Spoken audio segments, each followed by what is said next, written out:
New York City, a concrete jungle, a place where dreams are born and shattered in the blink of an eye. It's a city that never sleeps, a city that pulses with an energy unlike any other place on earth, a symphony of noise and ambition. The streets are filled with the sounds of honking taxis, the chatter of pedestrians, and the constant hum of construction. It's a place where everyone is striving for something, where the hustle never stops. In the heart of this urban jungle, a young Donald Trump would learn the laws of survival, the language of power. He would come to understand the importance of making a name for oneself, of standing out in a city that demands excellence. The year was 1946. The world was emerging from the shadows of World War II, and New York City was no exception. It was a time of rebuilding, of new beginnings. The world was rebuilding after a devastating war. Cities were being reconstructed, economies were being revitalized, and people were looking forward to a brighter future. In New York, the skyline was changing, and the city was buzzing with the promise of new opportunities. Yet in the bustling borough of Queens, a different kind of construction was beginning. It was here that the Trump family was laying the foundations for their future, both literally and figuratively. This was the world into which Donald John Trump was born, the fourth child of Fred and Mary Trump.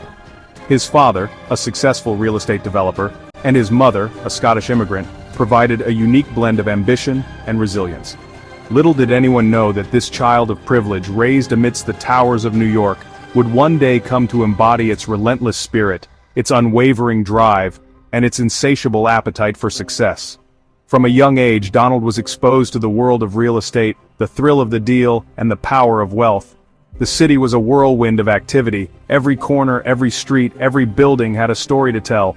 It was a place where the past and the future collided, where history was made every day. Skyscrapers reached for the heavens. These towering structures were symbols of ambition, of the desire to reach new heights. They were a testament to the city's relentless drive and its refusal to be constrained by the limits of the past. The streets throbbed with life. Day and night they were filled with people from all walks of life, each with their own dreams and aspirations. It was a city that never stopped moving, never stopped evolving. It was a city of dreams, a place where fortunes were made and lost with equal ease. Wall Street was the epicenter of this financial frenzy, a place where deals were struck and destinies were decided. This was the environment that would shape young Donald Trump. He grew up watching his father navigate the complexities of the real estate market, learning valuable lessons about business, negotiation, and the importance of a strong work ethic. His father, Fred Trump, was a successful real estate developer. He built affordable housing for the burgeoning middle class, creating opportunities for families to achieve the American dream. He built affordable housing for the burgeoning middle class. These projects were more than just buildings. They were communities, places where people could build their lives and their futures. Donald, the second youngest of 5 children, witnessed firsthand the power of real estate, the allure of wealth, and the intoxicating thrill of the deal. He saw how his father's work transformed the landscape of New York, and he was inspired to follow in his footsteps. This was not a childhood spent in quiet contemplation. It was a childhood spent amidst the clamor of construction sites, the sharp negotiations of boardrooms, and the constant striving for something bigger, something bolder. This was a childhood spent amidst the clamor of construction sites, the sharp negotiations of boardrooms, and the constant striving for something bigger, something bolder. It was a world where success was measured by the size of your dreams and the strength of your determination. New York City was a tough teacher, but it bred in Donald Trump a resilience, a tenacity, and a showmanship that would define his future endeavors. The city taught him to be bold, to take risks, and to never back down from a challenge. The city, with its towering ambition and relentless pace, had left an indelible mark on him. It was a place that demanded greatness, and Donald Trump was determined to rise to the occasion, to make his mark on the city that had shaped him. Fred Trump instilled in his son a strong work ethic. Discipline was key. Competition was encouraged. From a young age, Donald was exposed to the world of real estate and construction, watching his father navigate the complexities of the industry. Fred's teachings were not just about business, they were about life. He emphasized the importance of resilience, the necessity of hard work, and the value of perseverance. These lessons would become the bedrock of Donald's future endeavors. Young Donald learned the value of a dollar, the importance of negotiation, and the unwavering pursuit of success. He was often seen accompanying his father to business meetings, absorbing the nuances of deal-making and the art of persuasion. These early experiences shaped his understanding of the business world, teaching him that success was not just about making money, but about making smart decisions and taking calculated risks. Yet, for all his father's business acumen, it was perhaps his mother, Mary Trump, who instilled in Donald a love for spectacle and grandiosity. Mary, with her flair for the dramatic and her appreciation for the finer things in life, taught Donald the importance of presentation and image. She believed that how one presented oneself to the world was just as important as one's achievements. This lesson in showmanship would later become a hallmark of Donald's public persona. At the age of 13, Donald was sent to the New York Military Academy. This decision was made in hopes of instilling discipline and structure in the young Trump. The academy was known for its rigorous academic and physical training programs, designed to mold young boys into disciplined and responsible men. It was a strict environment, rules were rigid, discipline was paramount. The cadets were expected to adhere to a strict code of conduct, and any deviation was met with swift consequences. This environment taught Donald the importance of following rules, but also the value of leadership and taking initiative. He learned to thrive under pressure and to lead by example.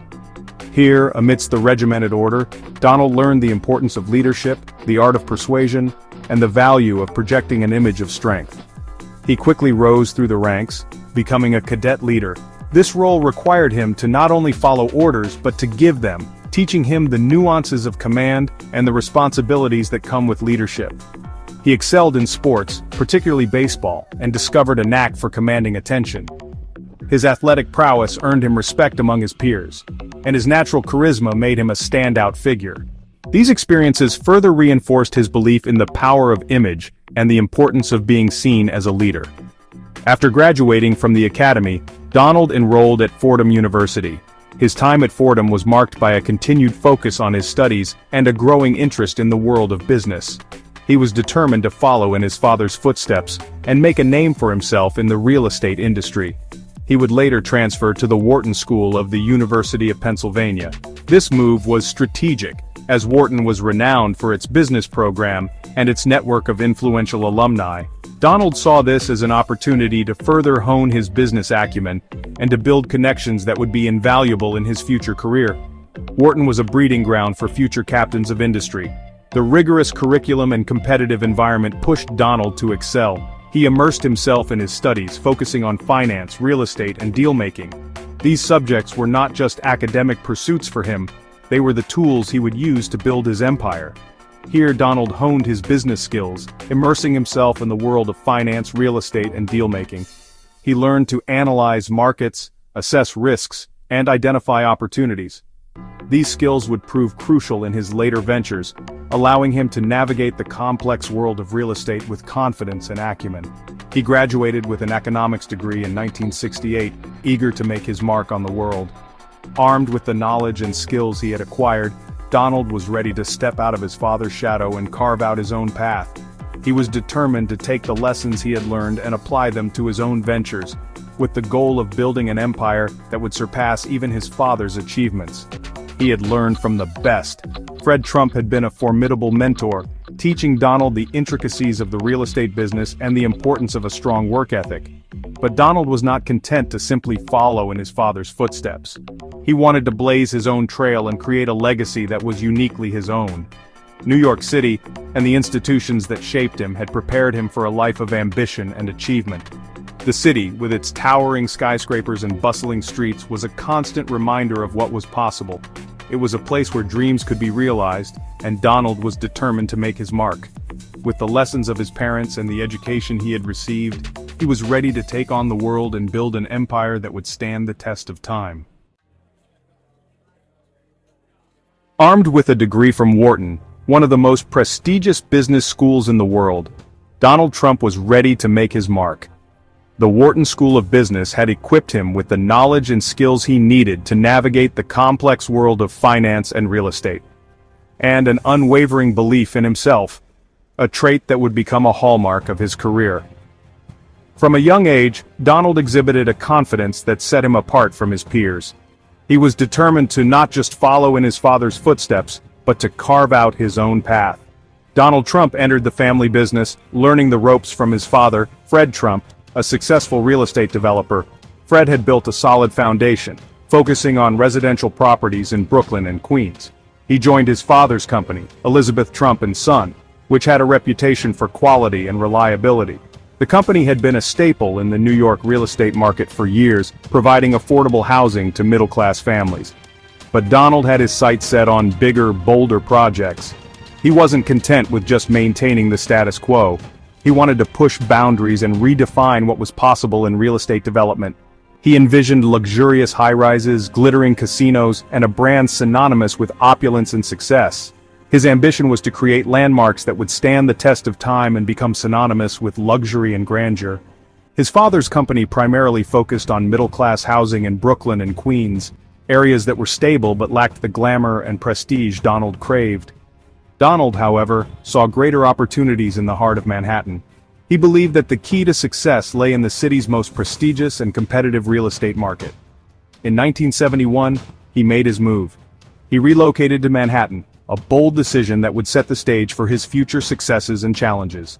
He took charge of the company, renaming it the Trump Organization. This rebranding was more than just a name change, it signified a new direction and a new era for the business. He quickly made a name for himself in the cutthroat world of Manhattan real estate. His aggressive tactics and larger-than-life personality made him a formidable player in the industry. He possessed an uncanny ability to identify undervalued properties, secure financing, and navigate the complex world of city permits and regulations. His knack for turning around struggling properties became one of his greatest strengths. His first major triumph came with the redevelopment of the Commodore Hotel. This project was a turning point, showcasing his ability to take on large-scale developments and succeed. This dilapidated landmark, facing Grand Central Station, became the Grand Hyatt, a symbol of Trump's ability to transform the old into something new and dazzling. The success of this project catapulted him into the spotlight. Trump Tower, completed in 1983, would become his signature achievement, a gleaming testament to his ambition and his unwavering belief in his own name as a brand. The tower was not just a building, it was a statement of power and prestige. But Trump's ambitions extended beyond New York City. He saw potential in other markets and was eager to expand his empire. He ventured into the world of casinos, opening Trump Plaza Hotel and Casino in Atlantic City in 1984. This move diversified his portfolio and introduced him to a new realm of business. He became a fixture in the media, his name synonymous with wealth, risk-taking, and a flamboyant lifestyle. His public persona was as carefully crafted as his real estate projects. He graced the covers of magazines, becoming a household name. His image was everywhere, from business journals to lifestyle magazines. He appeared on television shows, further cementing his status as a media mogul. His charisma and bold statements made him a popular guest on talk shows and news programs. He even authored a best-selling book, The Art of the Deal, which cemented his image as a master negotiator and a shrewd businessman. The book offered insights into his business strategies, and became a must-read for aspiring entrepreneurs.